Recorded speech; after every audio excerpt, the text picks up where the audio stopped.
তো আজকে আরও একটা আপডেট সৃজিত মুখোপাধ্যায়ের নতুন একটা সিরিজ নিয়ে। হিন্দিতে এবার শার্লক হোমসকে নিয়ে আসছে পর্দায় সৃজিত মুখোপাধ্যায়, আর এই চরিত্রে দেখা যাবে কে কে মেননকে। কে কে মেনন হলেন একজন ভারতীয় চলচ্চিত্র মঞ্চ এবং টেলিভিশনের অভিনেতা, যিনি মূলত হিন্দি সিনেমা এবং গুজরাটি, তামিল, মারাঠি এবং তেলেগু সিনেমায় কাজ করেন। সৃজিত মুখোপাধ্যায়ের এই সিরিজ বানানোর খবর ছিল আগেই, তবে শুক্রবারে মুক্তি পেল এই সিরিজের ফার্স্ট লুক মোশন পোস্টার।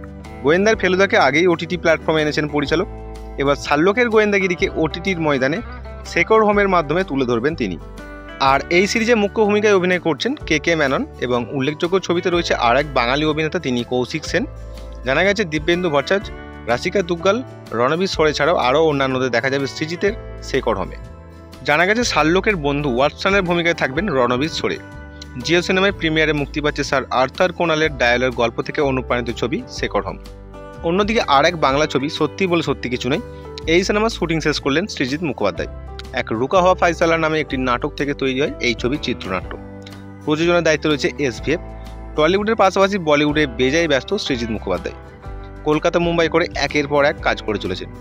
সেই বেগম জান দিয়ে বলিউডের ইনিংস শুরু করেছিলেন সৃজিত মুখোপাধ্যায়। এরপর রেস সিরিজ, সাব্বাস মিটুর পর এবার শার্লক হোমসের গল্প নিয়ে হিন্দি ছবি শেখর হোম নিয়ে আসছে সৃজিত মুখোপাধ্যায়। তবে রিলিজের দিনক্ষণ এখনও জানানো হয়নি নির্মাতাদের তরফ থেকে। এর আগে এই দুটো সিনেমা সেভাবে সাফল্য পায়নি বক্স অফিসে। এখন দেখার পালা এই সিরিজটা কতটা সফলতা পায়। তো এই ছিল আজকে ছোট্ট একটা আপডেট, আর আরও আপডেট পেতে আমার সাথে জুড়ে থাকুন।